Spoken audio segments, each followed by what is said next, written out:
Period आने के एक हफ्ते पहले, जो आपका पीरियड आने वाला है उसके एक हफ्ते पहले इन 8 कामों को बिल्कुल बंद कर दो, नहीं तो आपका रुका हुआ गर्भ बिल्कुल ही 100% खराब हो जाएगा।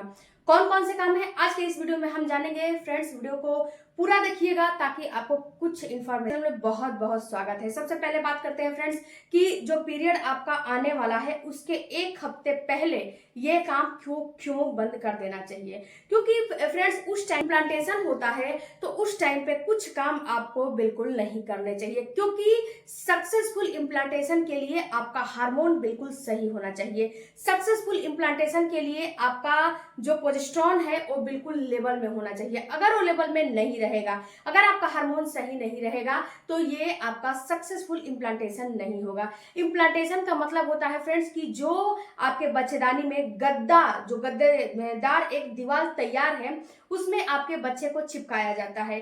अगर ये बच्चा अच्छे से नहीं चिपकेगा, यहाँ पे प्रोजेस्टेरोन हार्मोन की नीड होती है, तो अगर यहाँ पे आपका बच्चा अच्छे से नहीं चिपकेगा तो यहाँ पे आपका इम्प्लांटेशन फेल हो जाएगा और आपको पता भी नहीं चलेगा।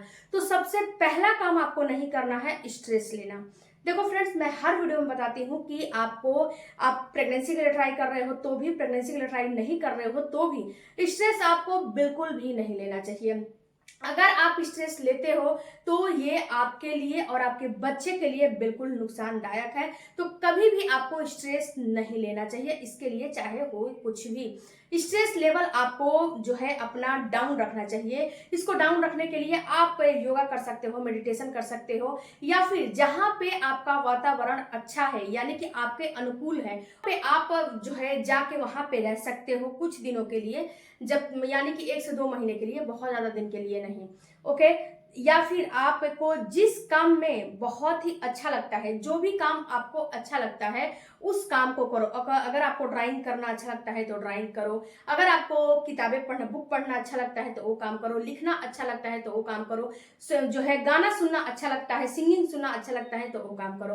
बट आपको कभी भी अपने हार्मोन को डिस्टर्ब नहीं होने देना है, और खास तौर से अपने इम्प्लांटेशन के टाइम पे। दूसरा आपको काम बिल्कुल नहीं करना चाहिए, ये वो काम है फ्रेंड्स कि आपने बड़े बुजुर्ग से भी सुना होगा कि जब आपका गर्भ रुकता है और सबको जब पता चल जाता है, पहले तो नहीं लेकिन जब सबको पता चल जाता है कि आपका गर्भ रुक गया तो सभी लोग यही मना करते हैं कि आपको वजन नहीं उठाने चाहिए।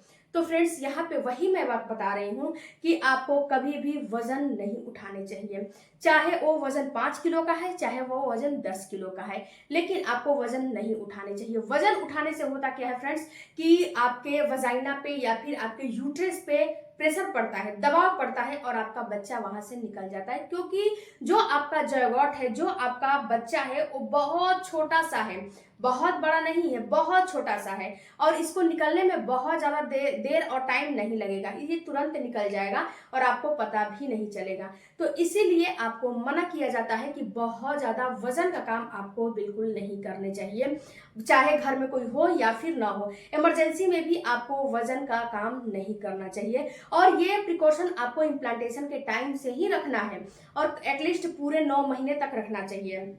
अगर 9 महीने तक नहीं रख सकते हो तो आपकी मजबूरी है, तो 3 महीने तो आपको रखना ही रखना चाहिए, क्योंकि 3 महीने एक महिला के लिए काफी क्रिटिकल होता है। तो 3 महीने आपको वजन का काम बिल्कुल नहीं करना चाहिए। उसके बाद तीसरा ये है फ्रेंड्स कि आपको रिलेशन नहीं बनाने चाहिए। पीरियड आने के एक हफ्ते पहले रिलेशन बनाने से होता क्या है फ्रेंड्स कि सबसे पहला तो आपके पेट के ऊपर दबाव पड़ता है। जब आप रिलेशन बनाते हो तो उस टाइम पे आपके पेट के ऊपर प्रेशर पड़ने की वजह से आपका गर्भ खराब होने का चांस बहुत ज्यादा होता है।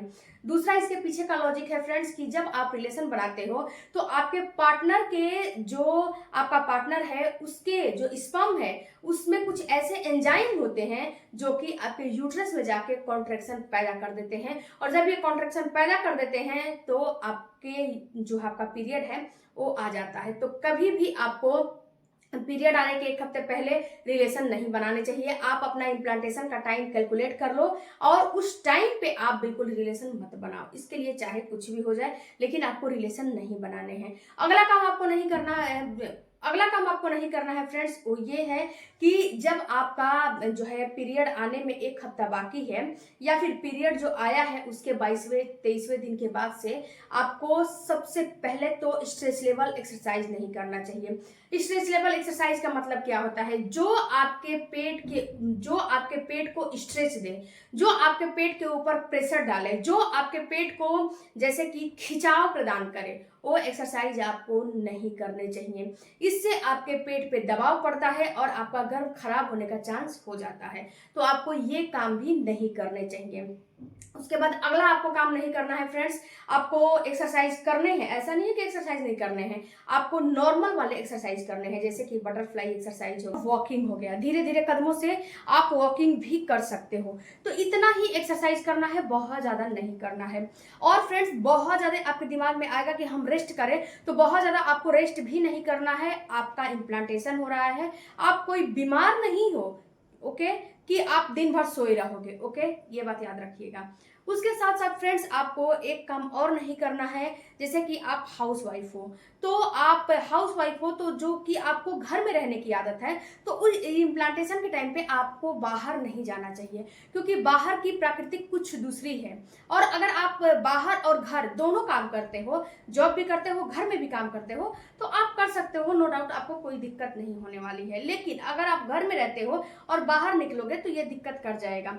बहुत सारे लोग फ्रेंड्स कमेंट करते हैं कि पैर वाला मशीन है, क्या हम सिलाई कर सकते हो? बिल्कुल सिलाई कर सकते हो, क्योंकि ये आपके हैबिट में है, ओके, ये आपके हैबिट में है सिलाई करना, तो आप सिलाई कर सकते हो, आराम से सिलाई कर सकते हो, इसमें कोई प्रॉब्लम नहीं होगा, ओके।